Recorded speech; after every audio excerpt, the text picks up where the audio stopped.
Good morning mga Lodi, ngayon nga po ang araw ng pre-board exam ng aking sinisinta at sasamahan ko siya. Maaga kami lumuwas kasi mahaba-haba ang lalakarin namin bago makapunta sa sakayan ng jeep at kailangan pang mapuno yung jeep bago to umalis.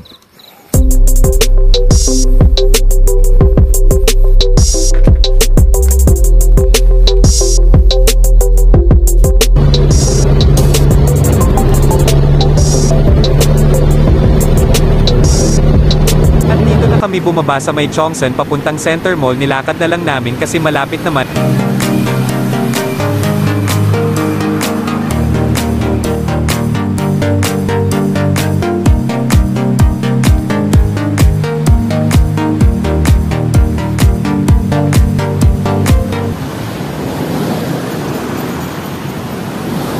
Nakita nyo naman mahaba-haba ang pila ng mga mag-pre-board exam.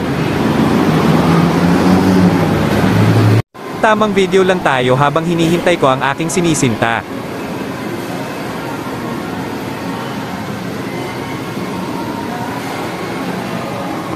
At ayan na nga, dumating na ang aking sinta, natapos din ang kanilang pre-board exam. The next day, bumisita kami sa Baguio Cathedral at dito na matatapos ang aking short vlog. Hanggang sa muli mga idolo.